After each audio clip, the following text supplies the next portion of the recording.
Hello and welcome to another episode of Aphantasia Experiments. I'm so excited to have you here. I'm so sorry it's been so long since I've recorded my last podcast. I just slammed my finger in the door. Speaking of which, this has nothing to do with the podcast at all, but I started a new job like a couple months ago, and the day before, or a couple days before, I split my head open on a cupboard door, and I asked all my friends if they'd ever done this before. So what happened was I was giving my dog food and I stood up really quickly, and the cupboard door wasn't even open, it was just the edge of the cupboard. I hit my head against it, like blacked out, bleeding everywhere. I had to get glue in my head to cut, to close my scalp shut. It was really a bad injury. But I asked my friends and they were like, no, I've never done that before. And so I was like, how is this something that's happened to me multiple times throughout my life? Like, I have so many memories of me hitting my head on cupboard doors. So my question to you, if you're listening to this podcast, because so many people email me and say, oh man, you're just like me. My dog's going to bark because I'm getting Amazon right now, so be prepared. Anyways, the most feedback I get for my podcast is, oh my god, you're just like me. Oh my gosh, it's like you're in my brain, blah, blah, blah, right? So I'm wondering, to all my listeners out there, have you ever hit your head on a cupboard door? Is that an aphantasia thing? Do you forget that cupboard doors exist? No, I don't think so. I think it's an ADHD thing. I think that I just forget about my surroundings, or I'm so in my head about other stuff. Like, I'm processing so many other things in my head that I'm not processing my surroundings properly. Anyways, that has nothing to do with this podcast. It just kind of popped in because I just slammed my finger in the door. This is how things come to me. So I wanted to give a quick update in this podcast about what's going on in my life, because I haven't been podcasting. Mainly, the main reason is because my kids have been home for the summer and it's really hard to get some quiet time. Right now my kids are swimming in the backyard as I watch from the window.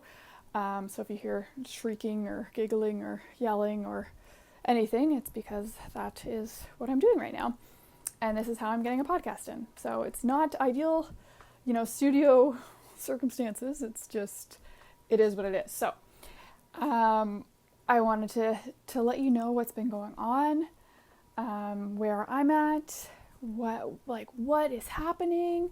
So last I podcast, I was still working with a company called Cremations. I'm going to say their name now. I never said it before on the podcast, but I don't work there anymore, so I don't feel like I need to kind of like hide my identity or whatever.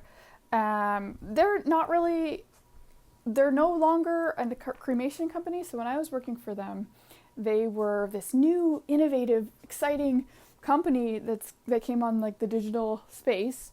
And they were offering direct like cremation services. So we would go pick up, not me personally, but we had a company, like a transportation company, go pick up the deceased loved one, and then we would cremate, and then one of the death doulas would deliver the remains to the person. So they had hired a bunch of compassionate workers, death doulas, that would do this work and go to the families and deliver the remains. And so I did that for 6 months. And it was literally the most fulfilling work I've ever done. It didn't feel like work. It felt so, it was just my heart. Every family I visited, even if it was a short interaction, my heart was just so lit up. And there's just something in talking to people.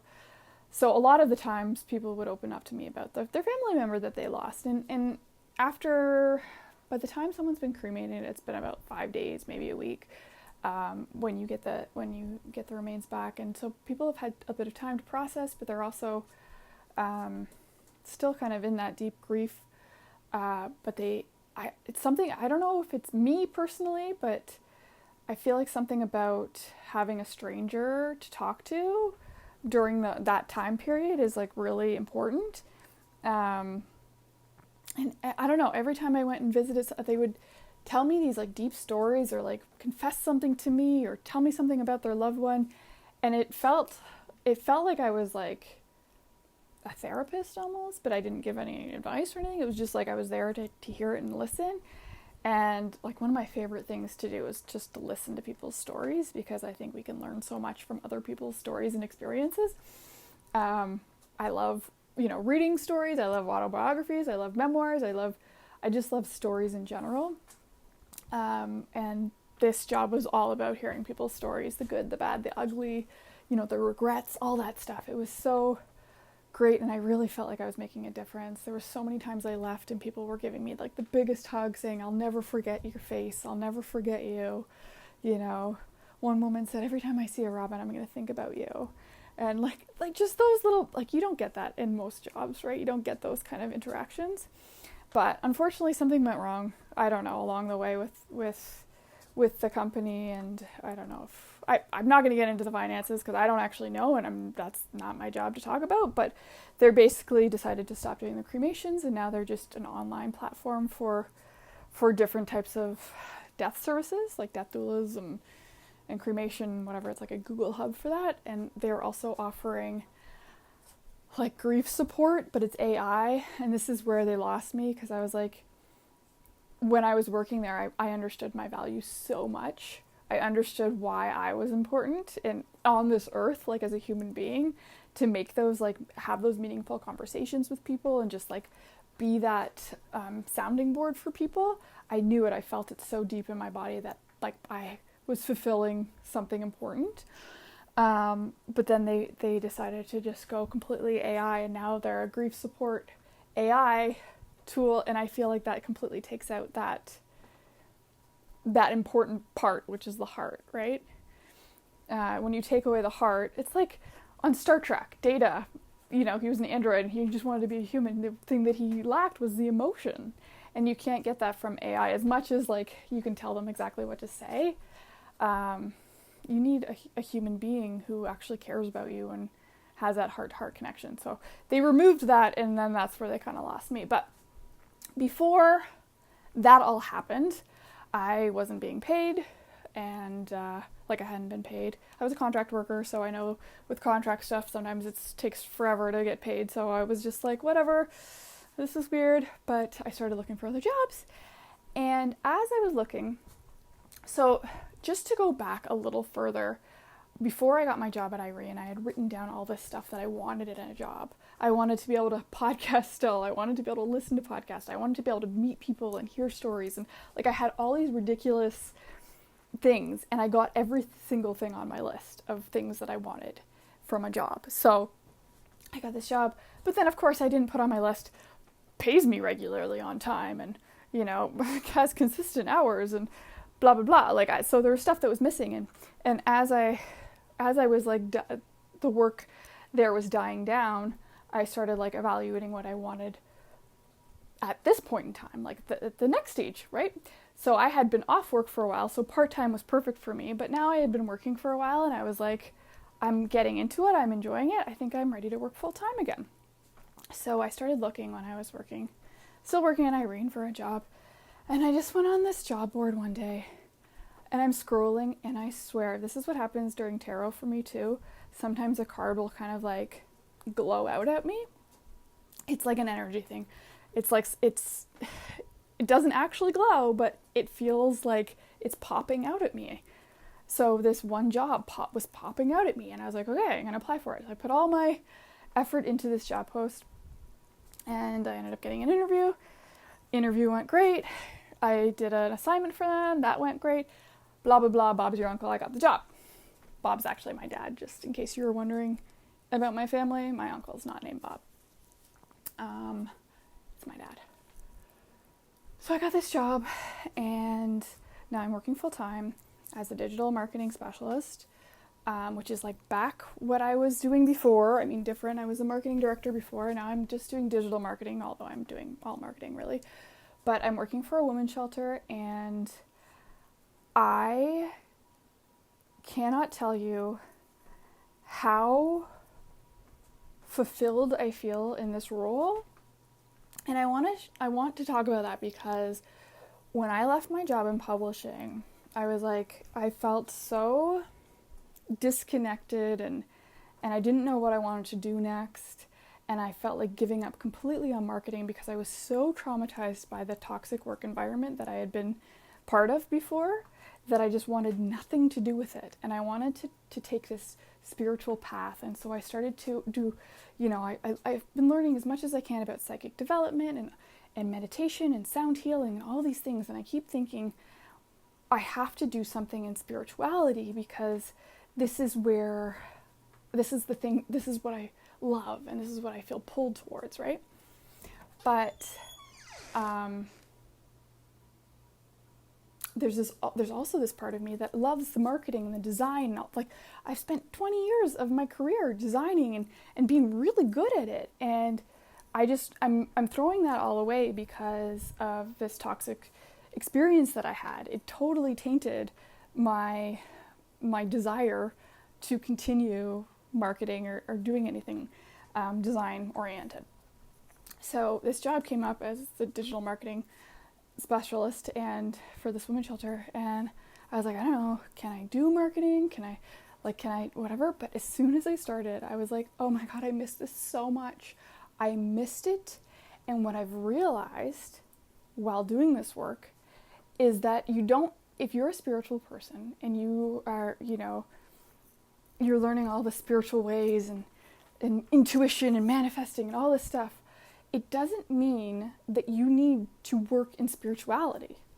It doesn't mean that you need to start a Reiki business. It doesn't mean that you need to, drop your job and start a Reiki retreat. It can, and that's amazing, and it's wonderful, and that is part of my journey as well, because I'm into the Reiki and all this stuff, and that's all side stuff. But what I didn't realize until now, because I'm in it, is that you can bring your light and your spirituality to any job. And if I didn't have the time off between my last job and this job, and with the Irene in between, I don't think I would really realize that. So I'm doing this job now that I feel fulfilled and I'm making a difference, and I'm impacting the community in a positive way, but I'm bringing my light to the job. When I don't know, I have such creative freedom about my job and I love it so much, but when I don't know what to post about, I put my hand on my heart and I listen.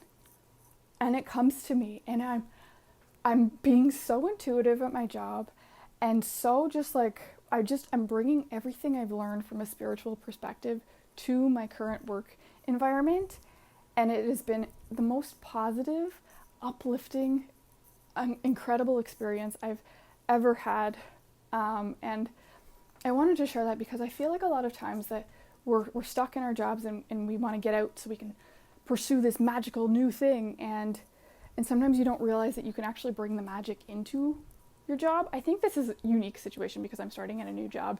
I started at a new job, and right away they're showing me respect and kindness and all this stuff, the stuff that I wasn't getting at my last job. But it's also, I'm stepping into a new job, so I'm making it what I want to make it. It's a little more difficult when you're already in a job, but I do think that it's important to try. If you're in a job, try to look at the positives. If it's toxic, get out, take some time off, learn how to listen to your heart so you can go back into the field if you want to and be your best version of yourself. The version of yourself that lights up and the version of yourself that lights other people up in the process. So, I really wanted to share that because I've to be completely honest, I've struggled a lot in the last 2 years. I only share what I share on the podcast. I've developed so much with my psychic abilities. I've developed my intuition, and I've learned how to channel.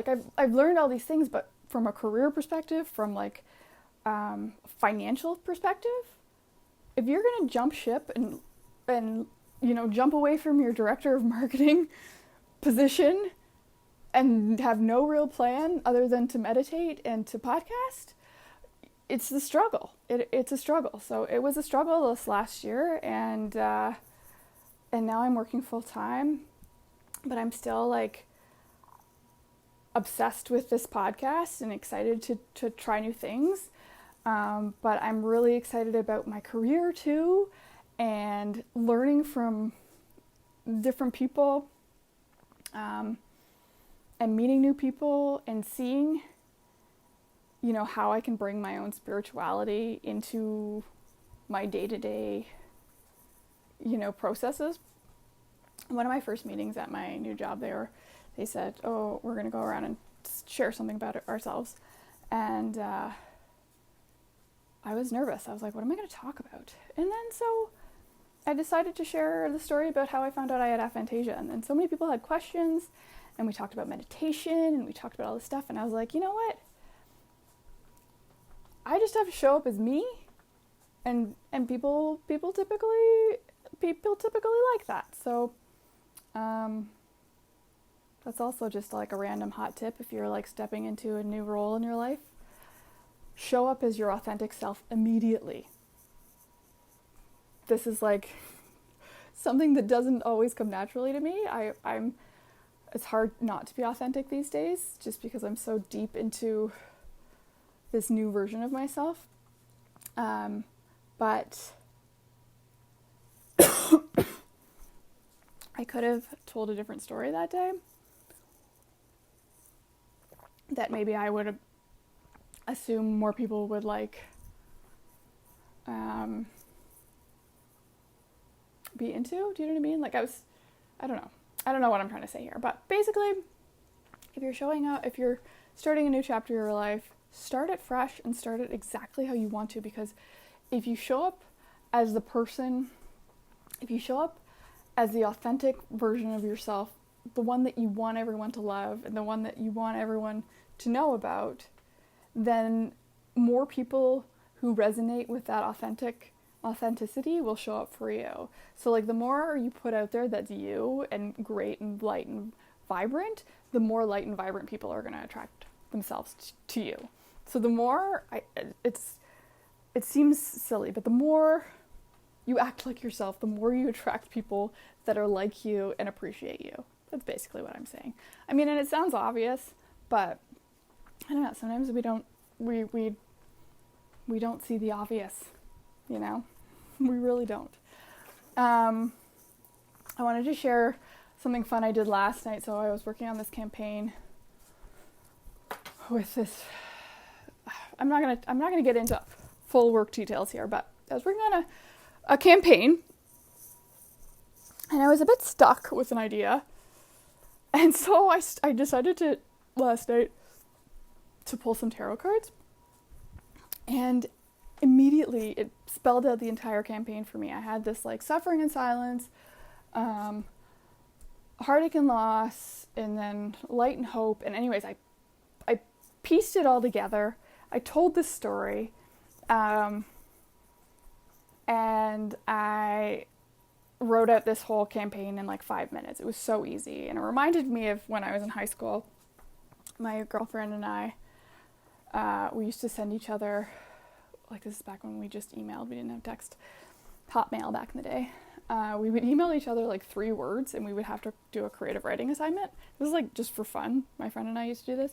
So she would, let's say, like pineapple, monkey, horseradish, and I would have to write a story that contained those 3 words, and we would go back and forth, and it was just a fun thing that we used to do. So this is similar. Like you pull 3 cards, and then you're like, okay, how can I make a story out of this? How can I make a campaign out of this? And you do it. So if you work in marketing and you're like, I'm stuck for a campaign idea, pull out some tarot cards, get some oracle cards. I swear they can help in so many different ways. It's really cool. What else did I have to say? I've also been using meditation to get over humps with work. When I'm stuck on something. If the tarot was new, I just did that last night, but I do the thing where the most impactful thing I can do for myself to kind of get answers and guidance is to breathe and to put my hand on my heart. And if I do this for more than a few seconds, I connect. It's like I'm connecting to source or my higher power.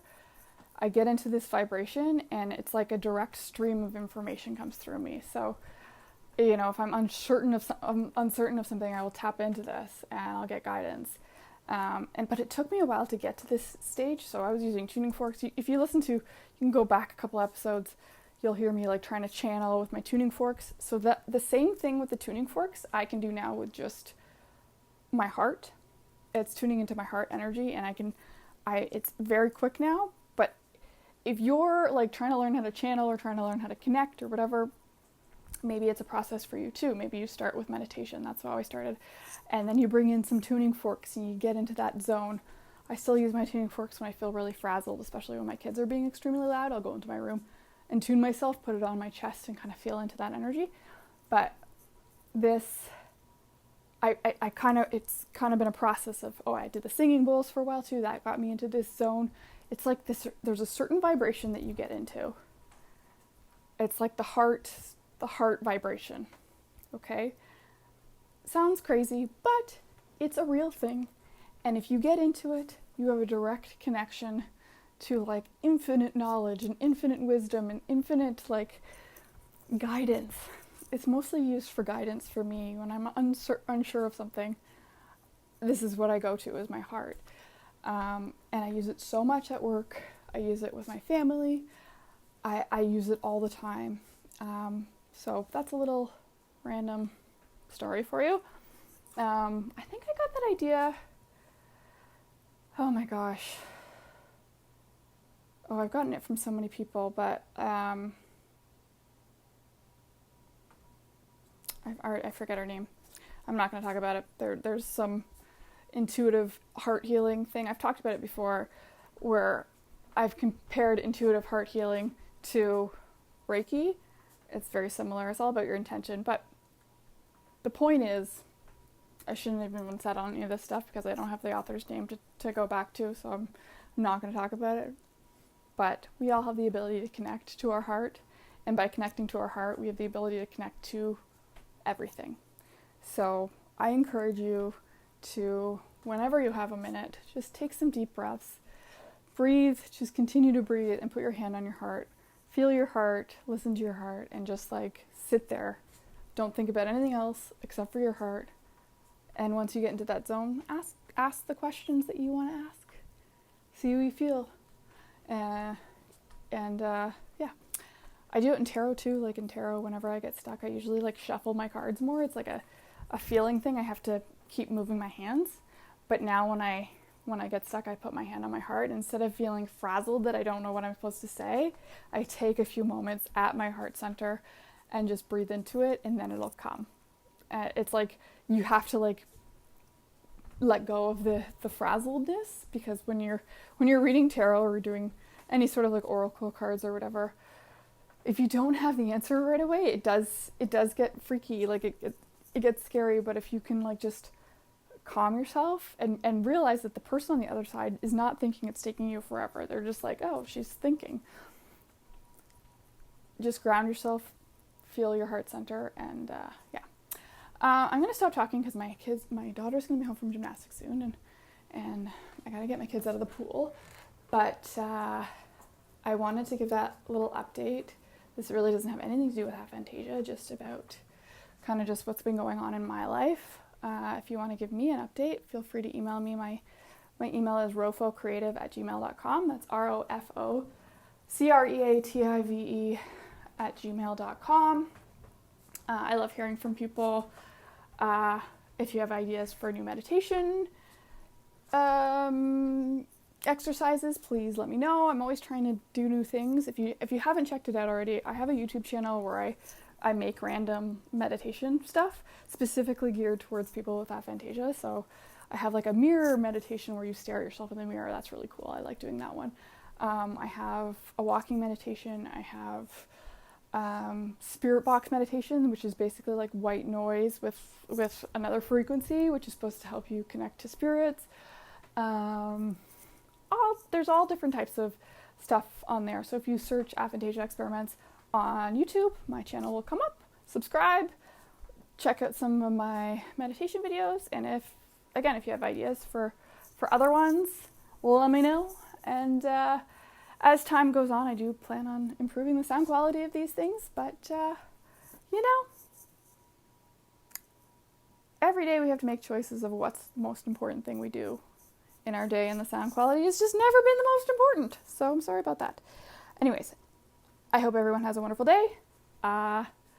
And I hope you continue to listen to this podcast. I hope I can do this more frequently once my kids are back in school. Yeah, thanks for sticking with me. Talk to you later.